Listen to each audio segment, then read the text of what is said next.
Hi guys, it's I love my masters again.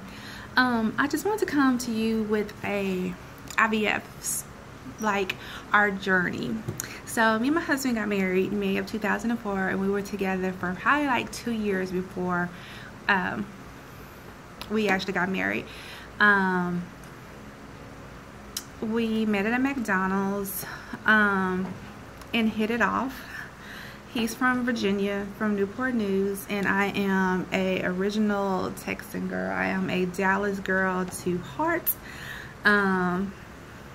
Yeah, so he had just actually moved here from Corpus Christi, Texas, because his family is like a military family, and his mom got transferred for a job here working for the government. So they moved down to Texas, and he actually had just recently, well, he was in Dallas because he went to UTA, which is University of Texas in Arlington. And after he left UTA, he went to the military. After he left the military, he came back to Dallas, and he was roommates with his cousin, his two cousins, and a friend. So, of course, my husband is so fine. Sorry about that. Yeah, my husband is so fine. So,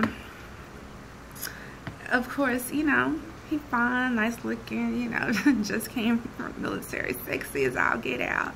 So he is, he was a ladies' man. But this lady right here, she got him.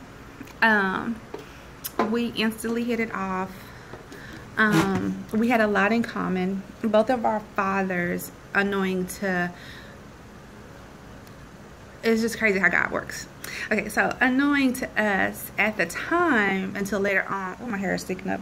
I need to get my hair retwisted, so I don't even mind all this. My dad was dying of cirrhosis of the liver, and it metastasized his lungs. His dad actually has cirrhosis of the liver that metastasized as well.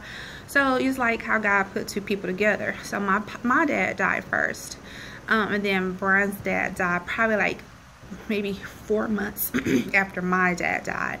I believe my dad died on the way to the hospital, or he died at the hospital,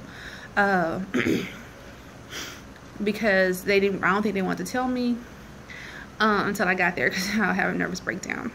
His dad actually died at home in the tub.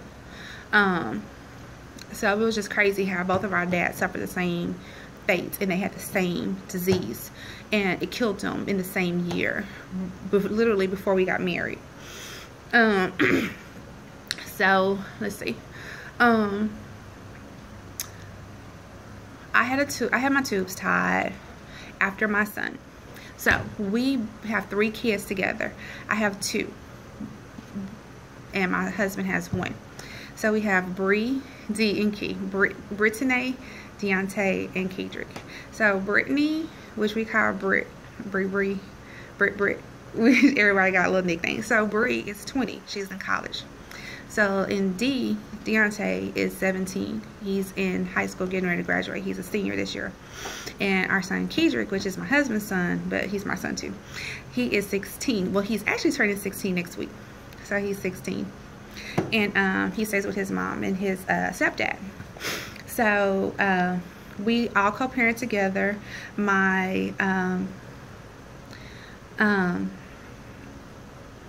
Yeah, we all co-parent well. Like, everybody gets along really well. For us to, you know, have children outside of our marriage, well, you know, not with each other, of course, way before obviously we met. So my daughter was 8, you know, I mean, they were young. My husband was very loving, very supportive, very much a good father, very much, even for them, the kids, not to be his, you know. And yeah, it's amazing. And I get along well. Like, me and Kedrick's mom, like, we hug, you know. It's just you know, it's like, hey girl, you know, what's up girl, you know, things like that. Like, you know, when my husband was in Iraq, you know, his mom would call, like, Tanya, girl, you gotta come to Waco, because get your game acting right. You know, first thing I'm doing, I'm driving to Waco, or I'm on the phone like, hey, you better get yourself together. So he knew that I had a tubal. And after my son, I thought I was gonna be with that person forever. I was so young. Not like so young, like I was 15, but I was young. So oh my gosh, this video is overlapping another video. Okay, so this is gonna be a continuation of another video. I just saw that when I'm looking at the time. Okay, so anyway, dang, see, that's the pregnancy. I lost train of thought. And my ADD kicking in because I'm playing with my hair bow. Okay, so anyway, what I was saying. Dang it. Anyway, oh, so we knew. I thought I was gonna be with this guy forever, and he talked me into getting a tubal. I got a tubal, and it didn't work out, of course. So me and my husband, we tried, and I had so many false pregnancies where I thought I was pregnant, but I wasn't pregnant, and probably because I was emotionally thought I wanted to be pregnant, but I just never did happen. Oh, we went to a doctor in Dallas at UT Southwestern Medical Center, and this doctor is like, he is in D Magazine, which is like one of the top magazines in Dallas for, like, if you want like boutique stuff and like cheek stuff, I mean just any kind of thing, the who's who is in that magazine. So we found this doctor. Oh my gosh, the doctor, I went to him, and this man made me cry. I mean, I'm like, why you don't care? Now, mind you, we had money, so it wasn't like we were broke. So he was like, can you afford this? Fool. Okay, yeah. So I was sitting up here, my husband like, don't let this discourage you. This is not the doctor for us. God is telling us it's not the time. I'm like, we want a baby so bad. Okay. So I'm crying. I'm so mad at this man, this doctor who's supposed to be, he didn't even really consult us. He was just like, can you afford this? Yeah. Yeah. So anyway, we backed off. Then probably like 4 years later, we went to Dr. Lee. Oh my gosh, he is like the best. Dr. Lee actually he was in Arlington, but he was by Six Flags Mall in Arlington, Texas. So I went through the whole almost protocol, whatever. And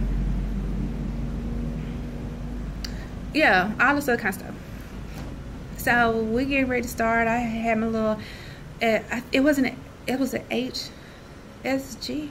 It wasn't a saline sonogram. It was something else that he gave me, and I was bawling. I remember that. And we was getting ready. He put me on the protocol to start my cycle, and my husband went back to Iraq. So that stopped that. So fast forward years later. So 2014. Went back to Dr. Lee. He was like, dang, you gained weight. Oh, he tried it. But he was like, I remember you. How is your husband in Iraq? I'm like, no, he home. And I was like, well, we're ready to start. So Dr. Lee was like, oh my gosh, yeah, I still have your chart. I have everything. Yeah, good. You know, mind you, it's been years, like 5 years, 6, you know, it's been a long time since I've seen him. He moved to a brand new office. It was nice. It was looked like the Gaylord, literally. So he said, Tanya, you know, you gained a lot of weight. And we had a patient who went under, because you know you got to put yourself under when you do the egg retrieval, and the protocol now is that you have to be in an actual hospital, and they do it at a clinic next door to them.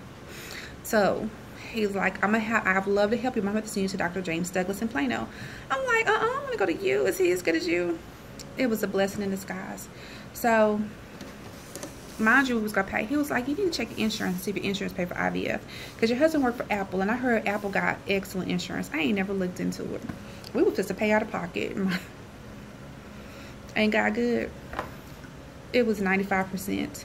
I think our deductible that we had to meet was $150. Why? I had already met it because my son has epilepsy and asthma. So we had already met that. Ain't God good? So all we was doing paying co-pays. Went to Dr. Douglas. He helped me. He got me in there. He got me on my calendar. He got me on my cycle. And look at this. All this happened. I think we started in July. We went to him in July. And it's December. And I am claiming and I know that I'm pregnant. And that is just amazing. So I just wanted to tell you my little story. It's going to overlap with this other video because I don't know how to edit. Maybe I can get my husband to do it, but I just wanted to let you know that was my little IVF story, and that's how we came to it. So we don't have any children together.